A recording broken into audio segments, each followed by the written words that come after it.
ত্রিপুরার বনমন্ত্রী অনিমেষ দেববর্মার দপ্তরের অধীন বনাঞ্চল এখন গাঁজা চাষের হটস্পট, এমনটাই অভিযোগ উঠেছে। রাজ্যের 90% অবৈধ গাঁজা নাকি বন দপ্তরের বনাঞ্চলেই হচ্ছে। রোববার উত্তর কলমচৌড়ায় মুখ্যমন্ত্রী ডক্টর মানিক সাহার নেশামুক্ত ত্রিপুরা উদ্যোগের অংশ হিসাবে বিশাল অভিযান চালায় পুলিশ। যৌথ বাহিনী এক লহমায় প্রায় 2,50,000 গাছ সম্পূর্ণ নষ্ট করে দিয়েছে। 2,50,000 গাঁজা গাছ সম্পূর্ণ নষ্ট করে দিয়েছে। পুলিশ যখন অভিযানে নেমে মাফিয়াদের কমর ভাঙছে, তখন বনমন্ত্রী ও বন দপ্তর কি সত্যি ঘুমিয়ে আছে? বন দপ্তরের স্যাফ ল্যান্ডে গাঁজা চাষ হলে মন্ত্রী হিসেবে অনিমেষ দেববর্মা কি ব্যর্থ নন? দপ্তরের নীরবতা কি যোগসাজশের ইঙ্গিত দিচ্ছে?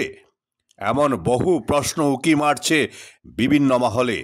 আপনার মতামত কমেন্টে জানান। ত্রিপুরার বনমন্ত্রী অনিমেষ দেববর্মার দপ্তরের অধীন বনাঞ্চল এখন গাঁজা চাষের হটস্পট, এমনটাই অভিযোগ উঠেছে। রাজ্যের 90% অবৈধ গাঁজা নাকি বন দপ্তরের বনাঞ্চলেই হচ্ছে। রোববার উত্তর কলমচৌড়ায় মুখ্যমন্ত্রী ডক্টর মানিক সাহার নেশামুক্ত ত্রিপুরা উদ্যোগের অংশ হিসাবে বিশাল অভিযান চালায় পুলিশ। যৌথ বাহিনী এক লহমায় প্রায় 2,50,000 গাছ সম্পূর্ণ নষ্ট করে দিয়েছে। 2,50,000 গাঁজা গাছ সম্পূর্ণ নষ্ট করে দিয়েছে। পুলিশ যখন অভিযানে নেমে মাফিয়াদের কমর ভাঙছে, তখন বনমন্ত্রী ও বন দপ্তর কি সত্যি ঘুমিয়ে আছে?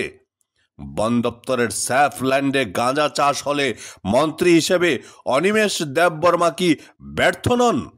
দপ্তরের নীরবতা কি যোগসাজশের ইঙ্গিত দিচ্ছে? এমন বহু প্রশ্ন উকি মারছে বিভিন্ন মহলে। আপনার মতামত কমেন্টে জানান।